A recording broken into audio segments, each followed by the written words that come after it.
and welcome back to the LinkedIn Logs, the late night show, the late night podcast, the late show the podcast. I gotta finish this text. Hold on. Episode 37. I'm your host, Chad White. If you didn't know, this is the premier podcast for the website, cpluscomedy.com. Like I just said, it's a website. Go there. Happy podcast. We're back. I thought they were coming back next week, but apparently most of them came back off of Labor Day. I'm sorry, there's a cable going around. I've been talking all day. I have something that involves talking. That's not podcasting, but it does involve this mic and me sitting at this stupid computer all day. What is this noise? God, there's like interference all over the place. This is what happens when you're your own thing. Here we are. It's been there's now that new seasons have technically started for these late night shows, so we are seeing a different side of some of these shows. You'll see changes. For these first couple of weeks, nothing will change. Come as we draw closer, ever so near, never so far to the election. But we'll talk about the changes in a second. Right now, we're gonna stop it. We're gonna do the this week in late night. So this week in late night. I've been talking all day. I'm so tired. I just want to take a nap. I also got my flu shot and my COVID vaccine. My arms are hurting. Last time I did have side effects, so hopefully I don't think I'm having any side effects. Because before I felt it. Last time I felt it. This time I'm not. The time before that did not. The only time I felt anything was last time. Like I think we got 5 mandatory COVID shots, and then I got that 6th one plus the flu shot. Whatever. Who cares? This week in late night, Taylor Tomlinson talked to Jennifer about Jennifer Lopez's thirst trap. I think they did a great job. And no. We're not going to talk about the topic just yet. Okay. Then she had people like Guy Branum on and Sandy Honig. They have a lot of the same repeat people. In the same vein that At Midnight had, but the thing is that they have people of the time that are now repeats, like Sandy Honig, and they also had Kate McCucci on, and it's great, it's good. I'm glad, and Tom Lennon, obviously, I don't know, he might be a producer on the show. I have no clue. I'm glad that they do have repeat guests. I would love for them to open it up a little bit more, because there are other established comedians who aren't touring or don't tour and could pop up on these shows, and they have their own things going on. But it'd be nice if they bring in more people. Jimmy Kimmel returned, and he was hosting the show this time. And this week he had Doug Emhoff on and talk about Kamala Harris and everything, and it's great. I think I like it when politicians can stop by and we can try to, if they're talking to more or less a comedian, and see if they can have a conversation about stuff. In the same vein, Chris Hayes stopped by Late Night with Seth Meyers. It was this week was a lot of promotions of what's happening within the company. Don Cheadle was also on Late Night with Seth Meyers, and Kevin Hart was on Tonight Show. And they were both talking about this new Peacock show, and I forgot their show. But it is on my list. And then Chris Hayes is obviously from MSNBC. Stephen Colbert and Steph Curry rebattled a little paper basketball championship. It's great. I mean, it's just textbook late night stuff. That's what's happening this week. Now we can move on to the changes. I want to talk about the changes first at after midnight. After midnight. After midnight, this was expected. If you pay attention to show, it's in the same way that Seth Meyers started sitting down, I think a year and a half into his late night tenure. In the same way that we've seen, the theme song is still playing. You can't hear it. I turned off the source, but the iPad was GarageBand was still tracking down. In the same way that we've seen change on Fallon and Kimmel, and like just go back to those first years and then look at the following seasons and check things out. It's all gonna look different because they have to tweak shows, and some things work, some things don't. Sometimes this is a way I see changes on late night as a way that studios are paying attention. Not studios, excuse me, that networks are paying attention. Whether they retool it too much or too little. For After Midnight, they did a great job. They introduced this. So months ago, they started doing this monologue segment, where Taylor will talk about some clips of the day that aren't within the show. Mostly TikTok clips. But some clips, some Twitter things, whatever, internet stuff that aren't talked about.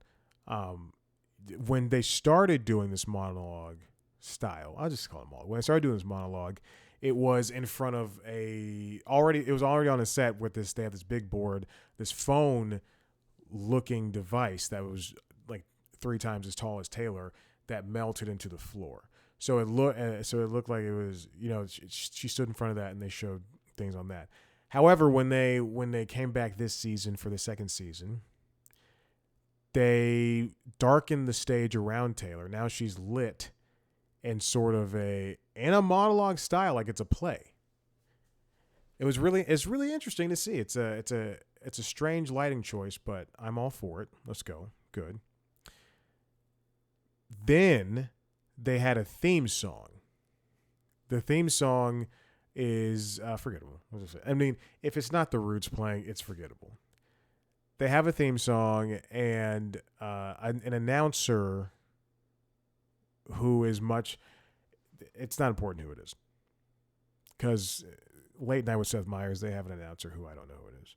But on Jimmy Kimmel, they have Lou, who is a comedian who, if you've listened to the podcast, I forgot his name last name though. This is bad. Now I actually have to look up Lou's last name. Jimmy. And he took over for the guy who was from the Mighty Mighty Boss Tones, Lou Wilson. Lou Wilson is the comedian who is now the announcer. He was a writer on the show, I believe, and then he's the announcer. He might have been the only writer of color. Based on the behind the scenes that they show at Jimmy Kimmel Live sometimes. It seems like to be him and Guillermo. He and Guillermo seem to be only people of color that work at Jimmy Kimmel Live. Prove me wrong, Jimmy. I dare ya. So anyway, they have this announcer on After Midnight announcing that the show is starting. and the announcer mentions the guests in no particular order, and the panelists rather, in no particular order, that are appearing on the show. And I don't know why they're out of order. Just the names that are on the guide, just put them there. Or whatever. It doesn't matter. But still, it's just kind of strange. Or go by, do an ABC style, like the way Late Night traditionally does. Like, Steph Curry tonight. And then after Steph Curry, we talk to, I don't know, who'd be a good B tier guest. Not B tier, but like a good B guest. I don't know. We're talking to David Duchovny. I chose 2 men. And then we're going to hear from comedian Fortune Femister. Don't know why I put a woman in the C, but there you go.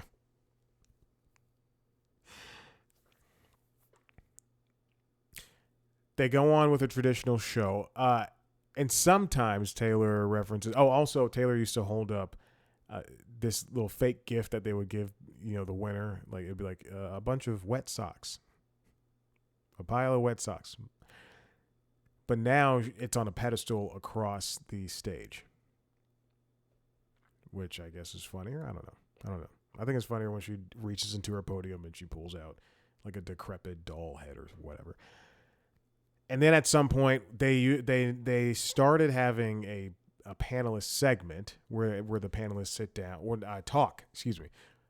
Last season where the panelists talked, and Taylor asked them one question, that typically had nothing to do with anything in the show. She's like, so what's your favorite wall to lean on? And yeah, and that would be and they would have questions like that. They have 3 questions like that. Anyway, whatever. Now everyone sits down on a couch with a coffee table in front of them like a traditional late night show.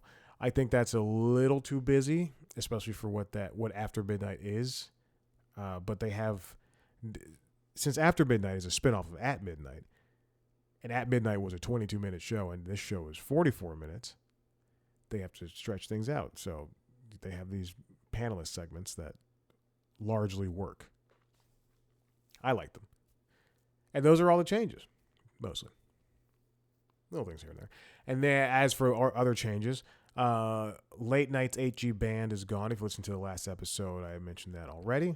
And then weeks before that, I mentioned that was happening, I think. I don't remember. And you know, I watch every episode of Late Night with Seth Meyers. I even watch old clips. It is so strange to see a clip from a late night show. Like I can watch old episodes of New Girl, obviously. I can watch old SNL sketches. It is so strange to see a clip of a late night show. I can watch old interviews from Johnny Carson and Conan and stuff, but it's so strange to watch an old clip of a closer look. They used to be, if you're fans of Seth Meyers and Late Night Seth Meyers and a closer look and all that stuff, it used to be 5 minutes long. The first one was more of a jokey thing. Like there wasn't really any news. It was just writers playing characters. And then a few episodes in, did it become what it is today. Even if it was still 5 minutes, a few episodes in. It's so strange. And anyway, so the show starts the same way. You hear the same HG Band music. They recorded stuff. And then when the announcer says, you know, a closer look, I don't know, Miranda Lambert and writer, authored Margaret Atwood. Usually the part where it says, and the HG Band, featuring the HG Band. Now it's just music playing over 10 seconds. It's not 10 seconds, but it's probably like 8 to 10 seconds. And then Seth is just sitting there and he just kind of laughs. Because I feel like he notices it too. Like the part where it says, and the HG Band, it just doesn't work because the audience is clapping and it just, I mean, come on, at least, you know, on Tonight Show with Jimmy Fallon, the Roots are playing and Higgins is saying something. It all kind of it all fits together, even on Colbert's show. The last set of changes, this one comes, and I'm not kidding. I don't, this website is not in my favorites. I only come here. There's 2 reasons I come to this website. I'm not kidding. This sounds like a joke. There's 2 reasons I come to this website. One, I would say like maybe 7-8 months ago, they launched this website. The creator of this website launched this website, and I saw on LinkedIn, they posted something on LinkedIn that they were looking for a staff writer, and I went, I'm going to apply because it covers late night, and it's something I love, and they did not hire me. But I kept it in the back of my mind. I wasn't bitter or anything, like I usually am. I kept it in the back of my mind, and then one day for a late night lately, I sat down and I said, I'm going to go to this website and get the news. And it turns out, I sat down and I was like, I'm gonna check out this website. I didn't say I was going to get the news. And then the news and interviews they were getting, I thought, this is a legit operation. And I looked up the credentials of the people involved, and I went, oh, they should not have put out a call to hire on LinkedIn because any jackass like me could have applied, and they probably did. So that was the second reason, is because it's a legit operation. This website's called Late Nighter, all one word. And they have an exclusive story. I'm not kidding. It is 3:08 p.m. right now on Friday, September 6th, 2024. Let's say 40 some odd minutes ago, they published a story. And let's say 20 some odd minutes. Yeah, it's been 15 minutes. So let's say 20 plus minutes ago, they published an exclusive story. Bill Carter. Jimmy Fallon's Tonight Show moves to 4 nights a week. I bet you're surprised that you didn't even realize that Jimmy Fallon's Tonight Show lasted 5 nights. And yes, they often had a lot of good A-listers, a lot of good people on their Friday night shows. And I always thought it was strange considering that no other late night shows hosts seem to host shows on Fridays, even though sometimes I feel as though the Late Show almost definitely did have Friday night shows. But now, the Tonight Show is only going to do 4 episodes per week, so Monday through Thursday. Like I said, every other late night show does Monday through Thursday. One of the reasons as soon as I saw this headline, I went, it's money, because the HE Band is no longer on late night with Seth Meyers because of costs. So if you can cut the costs, if you don't have to let people go and you just cut back on one show, that saves you a decent chunk of change, I assume, for NBC Universal. No thumbs up. Although I do feel that the Late Show definitely had Friday shows, but maybe I'm crazy. Maybe I'm projecting. Even during the summers, they cut back to 4 nights a week. So this makes sense. NBC's second late night entry has always had 4 nights a week, even when David Letterman hosted in 1982. When Letterman moved to 11:35 p.m. time slot on CBS with Late Show with David Letterman in 93, he expanded to a 5-night-a-week schedule to match The Tonight Show. Later in his run on CBS, Letterman began taping his Friday shows on Mondays, performing 2 shows on that night, but original shows did air every weeknight. That reminds me, started taping his Friday shows on Mondays, so it can kind of remain evergreen. I mean, I guess that works in its own way. Conan on TV, when he was on TBS, a lot of times, especially towards the end of his hour-long run, they would tape multiple shows in a week. Like not like one a day. I'm saying like multiple shows in a day rather. So and then he would always hint at it. And I think in the same way that Letterman did the same thing too, where they would go, last night's last night's audience was way worse than this audience, and the audience would be like, ha ha ha ha. It's just, there you go. 4 nights a week is it makes sense in an era where I would say like the early 2000s is the only time that 5 nights would make sense. Like it was the last time it would make sense. Now that we're able to, now that late night shows break off segments and everything on YouTube, nobody's gonna want to like hear Ariana Grande talk about something on a Saturday morning versus it's Wednesday morning and last night Ariana Grande was on the Tonight Show. I don't know why I'm choosing her.